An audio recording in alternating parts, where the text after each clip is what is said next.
Bonjour chers amis traders, comme chaque fin de semaine, analyse rapide du Bitcoin, du DAX, du CAC 40, de l'euro-dollar, du SP500 pour la semaine à venir en mode investissement et en mode trading.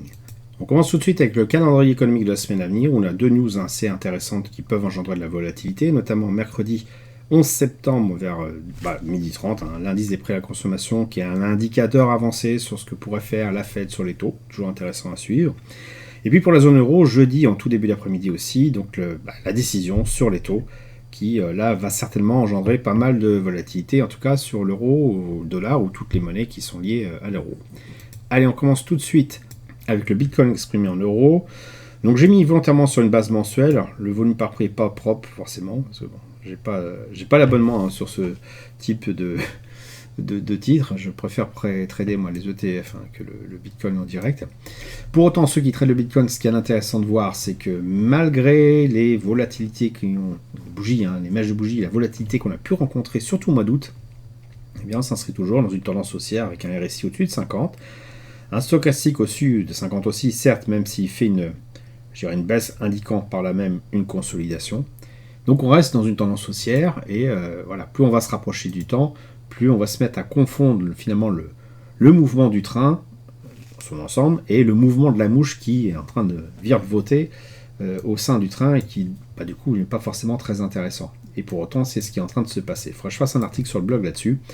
On a tendance à confondre les mouvements beaucoup plus rapides avec le mouvement de fond, et pour autant, là où on va se faire de l'argent, c'est quand même plutôt sur les mouvements de fond qui sont relativement faciles à suivre, faciles à analyser en tout cas, que les mouvements très rapides qui n'ont aucune cohérence. Donc ici, qu'est-ce qu'on a ? On est au plus bas de ce range-là qu'on avait pu identifier par le passé avec l'évolution du prix.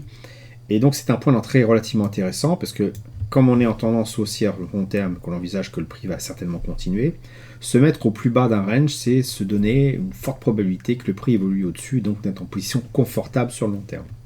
Et puis l'avantage qu'on a eu aussi, c'est qu'on a eu pas mal de volatilité en juillet, je crois même que c'était au mois d'août, début août, et de ce fait, on voit là où le plus bas a été finalement racheté, où les investisseurs considéraient que c'était plus intéressant d'acheter, parce que c'était le meilleur prix, le prix le plus intéressant. Et donc c'est un marquage très intéressant pour positionner nous-mêmes notre propre stop loss à l'avenir. Ce qui veut dire qu'entrer maintenant avec un stop loss C3 sûr, c'est se donner une bonne chance pour finalement gagner un peu de sous. En tout cas, dans un premier temps, si ça rebondit, et encore plus si le prix explose à la hausse. Évidemment, si on se trompe et que le prix finalement décide de descendre, de dégringoler, on aura un stop loss relativement proche qui évitera de perdre trop d'argent. Donc voilà, je préfère rester sur une unité de temps relativement longue sur le Bitcoin plutôt que trop courte, parce que regardez ce qui se passe quand on est trop courte, quand on commence à faire joujou, voilà, en mode un peu scalper fou. On voit que les montées-descentes, c'est les montagnes russes, c'est absolument ingérable. Et je pense qu'il faut prendre du recul, être serein par rapport à ça. Sinon, vous allez être contre-courant en permanence sur le marché, que ce soit le Bitcoin ou le reste d'ailleurs. Et c'est là où vous perdez le plus d'argent.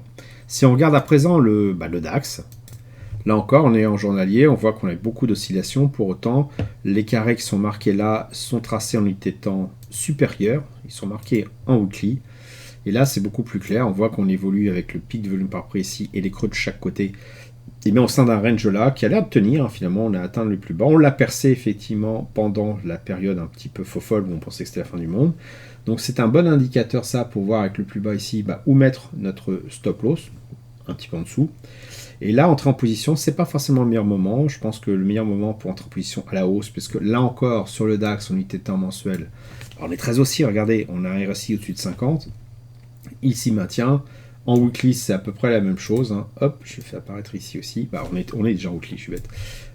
Ça apparaît clairement ici, on est au-dessus de 50 aussi. Ça affaiblit, certes, c'est vrai, mais on est toujours au-dessus de 50. Et puis là, il n'y a pas vraiment de divergence qui apparaissent. Donc c'est assez intéressant. Et donc, entrer en position ici à l'achat pour une continuation potentielle de la hausse, c'est intéressant. Et si on se plante, on a un stop loss relativement proche. Donc pour l'instant, on va attendre de voir un peu ce qui se passe avec le DAX, notamment avec les annonces la semaine prochaine sur l'économie européenne qui vont certainement engendrer pas mal de déplacements vertical du prix. Le CAC 40, quant à lui, c'est un petit peu différent. Donc, comme souvent, par rapport au DAX, il a moins la patate. Là encore, si on se met dans une unité de temps vraiment macro, long terme, qu'est-ce qu'on a ? Une tendance haussière, un peu plus faiblarde que le DAX, puisqu'on a souvent des incursions du RSI en dessous de 50. Pour autant, on est clairement au-dessus. Là, on est vraiment en phase de consolidation. On le voit, le stochastique redescend.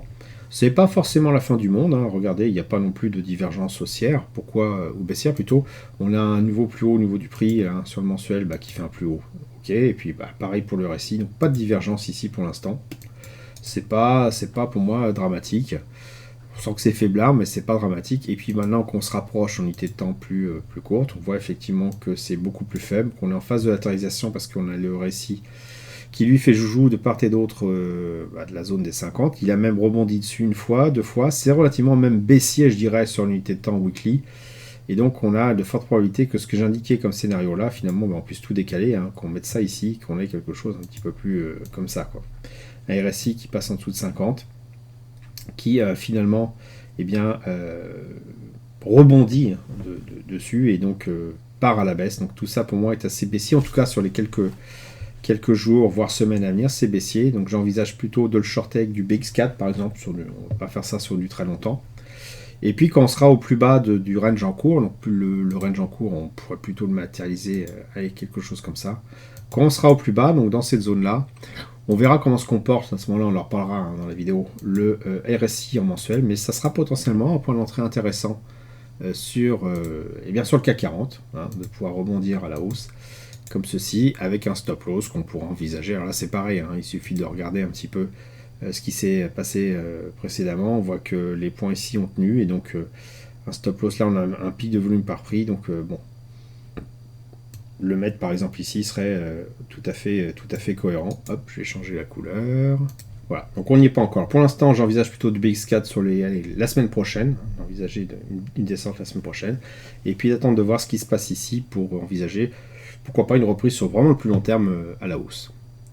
L'euro-dollar. L'euro-dollar, c'est un petit peu le trublion de nos titres qu'on suit depuis un moment. On voit qu'il a cassé ces triangles-là. Je vous le dis depuis un moment, les triangles pour moi c'est un peu de la blague, c'est joli, hein, ça rebondit, c'est chouette, tout le monde le voit, certes, mais c'est de la blague parce que quelqu'un qui achète, il va vouloir revendre avec le prix qui est au-dessus de son cours de vente, parce que c'est ce qui va lui ramener de l'argent. Il se fout d'avoir un joli triangle et de respecter la géométrie, c'est plus, voilà, est-ce que je gagne de l'argent ou pas.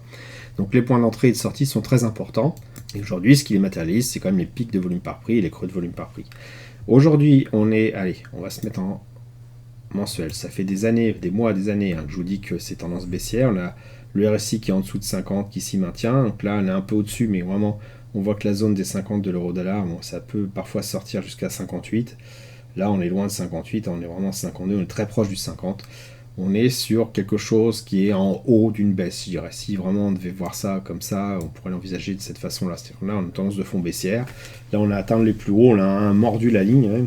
Ça veut dire qu'on peut peut-être même aller ajuster, soyons fous, ajuster un petit peu la ligne, quelque chose comme ça. Il faudra du coup changer un peu la profondeur. Si vraiment on veut être puriste, voilà, on a quelque chose qui est un peu comme ça. On est sur les plus hauts hein, de ce tunnel baissier. Et donc, voilà, je pense qu'on peut envisager sur le long terme un retour à la baisse, mais pour l'instant, il n'est pas encore marqué. Donc, il faut être prudent. En unité de temps weekly, qu'est-ce qu'on constate ? On constate que le prix est en tendance haussière, RSI au-dessus de 50, stochastique au-dessus, qui a l'air quand même de marquer le pas, potentiellement de se retourner. On est arrivé sur un creux de volume par prix marqué par cette résistance-là, qui a l'air de tenir. Elle a été percée, mais elle a quand même considérablement freiné le mouvement du prix, donc on peut envisager la semaine prochaine, on va voir aussi en fonction des annonces, on peut envisager un retour à la baisse, en tout cas sur le très court terme du prix. Maintenant, deux scénarios sont possibles, selon la façon dont on voit vraiment le prix. On considère que on a un RSI qui est au-dessus de 50 qui se maintient dessus, et on dit, tiens, l'euro-dollar, dans cette unité de temps-là, est haussière. Auquel cas, il faut attendre que le prix revienne, le RSI revienne sur la zone des 50 et qu'il rebondisse par le haut pour se dire, ok, hop, scénario là, en noir, je pars à la hausse, et donc j'achète par exemple sur ce niveau-là. Voilà. Une fois que ça aura bien marqué le pas, j'achète sur ce niveau-là. Deuxième cas de figure, on est plutôt comme moi avec la vision long terme qui reste baissière sur le mensuel sur l'euro-dollar, auquel cas, on ne va pas se mettre à acheter maintenant, puisqu'on a quelque chose qui est assez haussier, on veut, à vendre maintenant, puisqu'on a quelque chose qui est assez haussier, on veut vraiment que le RSI marque en weekly le pas qui casse la zone des 50, revienne dessus et rebondisse. Auquel cas, ça serait plutôt un scénario comme ceci. Pouf, pouf, pouf. Je vais même le dessiner, parce que pouf, pouf, ça ne restera pas sur le graphique la semaine prochaine. Donc, deuxième cas de figure, la baisse liée à la consolidation, dont je vous parle un peu la semaine prochaine, elle continue. Ça fait quelque chose comme ça, hop, et après, ça baisse. Donc j'efface ça. C'est ce qui est manifesté. Et de toute façon, ici, un peu sur le graphique, certes, peut-être un petit peu décalé. Hop, je vais corriger ça tout de suite. Hop, voilà, dans tous les cas, c'est vraiment ce point-là qui va être intéressant. Et ce point-là, eh bien, c'est un retour sur la zone des 1,09 qu'il va falloir guetter. Ça veut dire aussi qu'il paraît relativement clair que dès la semaine prochaine, on pourra envisager une baisse de l'euro par rapport au dollar. Donc, pouvoir jouer cette baisse-là sur une unité de temps plus courte. Alors, c'est une tendance de fond. Il faut à nouveau se raccrocher sur l'unité de temps plus courte, voir ce qui se passe. Par exemple, sur le... Hop, je voulais faire une journée. Sur le une journée, voir ce qui se passe. Hein. Et pourquoi pas sur le... Hop, une heure. Voilà, si on arrive à dire quelque chose ici, parce que c'est vraiment des mouvements de mouche. Moi, je vous recommande vraiment d'attendre vraiment la fin de la semaine prochaine pour se faire une idée sur l'évolution court terme. Et si vraiment vous voulez jouer sur du court terme, moi je ne le ferai pas, même si je pense que la tendance de fond est baissière, parce que regardez ces mèches, c'est pas possible. Vous avez une variation au sein même d'une bougie d'une heure, hop, entre le plus haut et le plus bas, de 76 pips, de 0,7% en une heure. C'est pas possible de pouvoir gérer ça en scalping, quoi. Restons plutôt à la hauteur du train, hein, on survole le train, allez, plutôt en weekly, et regardons plutôt ce qui se passe sur le long terme, voir où le train va, plutôt qu'essayer de voir les vibrations de la mouche qui se trouve dedans. Enfin, le SP500, lui, bon, est un petit peu plus toujours facile à lire, hein, sur l'unité de temps long terme, il est toujours haussier, on rebondit à chaque fois sur la zone des 50, on a une baisse assez costaud là, si on regarde vraiment la dernière semaine. Voilà, mais encore une fois, 4-5 bougies d'affilée baissière en journalier, c'est pas dramatique. Il faut voir les mouvements long terme, le mouvement du train, et on voit tout de suite clairement qu'on est arrivé sur le plus bas de ce range là. Donc potentiellement un point d'entrée intéressant. On a également une zone où se trouve actuellement le plus bas psychologique qui me permet de dire voilà, mon stop loss, je pourrais par exemple le mettre là, peut-être un petit peu plus haut, je change de couleur. Hop, voilà. Donc on pourrait se dire j'achète maintenant, je mets mon stop loss là, il est relativement loin, c'est pas forcément génial. Ou j'attends une correction un peu plus basse, c'est-à-dire que je considère que mon rectangle là, il est pas super pertinent, auquel cas j'envisage plus un truc comme ça. Ça, c'est un truc qu'on peut faire. Envisager, pourquoi pas, un retour du prix sur ces zones-là, là, sur ces niveaux-là. En plus, ça correspond. C'est un ancien creux, pic de volume par prix, mais là, on voit clairement sur le graphique que c'est un creux. Donc, c'est une zone assez intéressante à acheter. Hop, voilà. À condition, bien sûr, que le prix revienne dessus. Et puis, bon, d'envisager tout simplement une continuation de la hausse, quelque chose comme ça.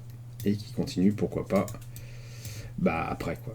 Voilà, j'espère que vous avez apprécié cette vidéo. Si c'est le cas, merci de laisser un pouce pour m'encourager à continuer. Abonnez-vous à la chaîne YouTube pour ne rater aucune nouvelle publication. Je vous dis merci et à bientôt sur le blog.